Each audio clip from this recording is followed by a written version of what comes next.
महाराष्ट्र में विधानसभा चुनाव की तारीखों का ऐलान होने और आचार संहिता लगने से पहले ही महायुति सरकार ने कई दांव खेले हैं। शिंदे सरकार ने विभिन्न वर्गों को साधने की रणनीति अपनाई है, जिसमें लाडली बहन योजना, टोल टैक्स मुक्त करना, मदरसा शिक्षकों के वेतन में वृद्धि आदि शामिल है। महाराष्ट्र में चुनावी मुकाबला दो गठबंधन के बीच है, महायुति और एमवीए। महाराष्ट्र में अभी महायुति की एकनाथ शिंदे सरकार है। ऐसे में महायुति एक के बाद एक बड़े दांव खेल रही है ताकि सत्ता में लौट सके और एमवीए महायुति से सत्ता वापस लेने में जुटी है। महाराष्ट्र में लाडली बहन योजना को सरकार का सबसे बड़ा चुनावी दांव माना जा रहा है।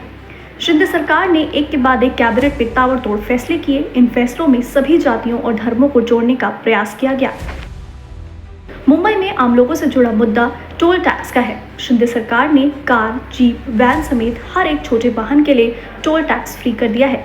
लाडली बहन योजना के जरिए हर महिला को साधने का प्रयास किया गया। वहीं जिलों के नाम हिंदू नामों पर करके हिंदुओं को साधा गया।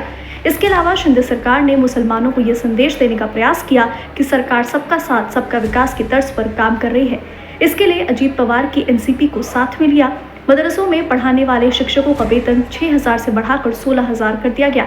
इसके साथ ही शिंदे सरकार ने लाडली बहन योजना का सबसे बड़ा दांव खेला।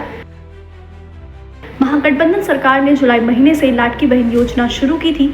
इस योजना में महिलाओं के खाते में हर महीने 1,500 रुपए जमा किए जाते हैं। इस योजना की पूरे प्रदेश में जमकर चर्चा रही। आगामी विधानसभा चुनाव से पहले इस योजना को लेकर महागठबंधन में शामिल तीनों दलों ने जोरदार प्रचार किया।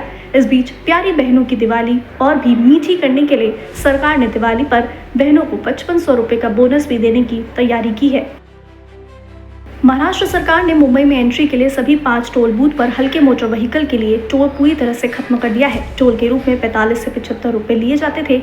यात्री 5 booth Dahisar, LBS road Mulund, eastern express highway Mulund, Airoli creek bridge और वाशी पर टोल दिए बिना सफर कर सकेंगे।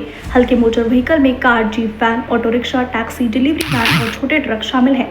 6 लाख से अधिक गाड़ियां रोज मुंबई की सीमा पार करती हैं, जिसमें से 80% हल्की मोटर व्हीकल होती हैं। इसके साथ ही कुछ और योजनाएं लागू की गई हैं, जिनका फायदा आगामी विधानसभा चुनाव में बीजेपी और एकनाथ शिंदे सरकार को निश्चित तौर पर फायदा होना तय है।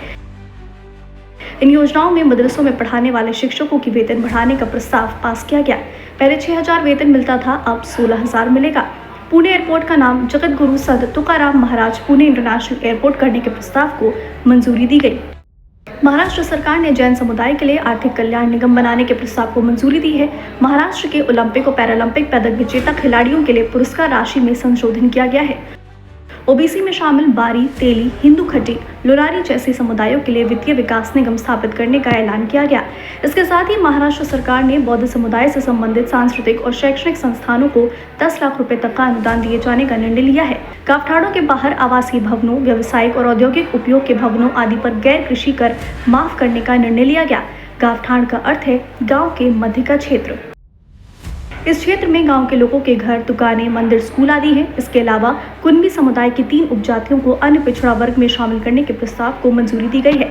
महायुति सरकार ने गाय को राज्य माता घोषित किया है। गाय को राज्य माता का दर्जा देने वाला महाराष्ट्र देश का पहला राज्य बन गया है। वहीं 104 ITI का नाम बदलना, खिलाड़ियों के लिए पुरस्कार राशि में वृद्धि करना, कोंकण और पुणे संभागों को राज्य आपदा मोचन बल की एक कंपनी आवंटित करना शामिल है। इसके साथ ही भूजल, जलाशय मछुआरों और समुद्री मछुआरों के लिए अलग अलग कल्याण बोर्ड स्थापित करने का फैसला लिया गया है। कुल मिलाकर विधानसभा चुनाव में जीत हासिल कर अपनी सरकार बनाए रखने के लिए बीजेपी एड़ी चोटी का जोर लगाए हुए है और योजनाओं के माध्यम से हर वर्ग के लोगों को लाभ देकर वोट बैंक मजबूत करने में जुटी हुई है। तो वहीं दूसरी ओर एनसीपी और कांग्रेस भी पूरी ताकत झोंके हुए हैं, जिससे कि महाराष्ट्र की सत्ता में वापसी की जा सके। महाराष्ट्र में अगली सरकार किसकी बनेगी और कौन मुख्यमंत्री होगा, ये तो आगामी विधानसभा चुनावों में स्पष्ट होगा। लेकिन चुनाव खासा दिलचस्प होने जा रहा है, इससे इनकार नहीं किया जा सकता। Special desk news plus 24/7।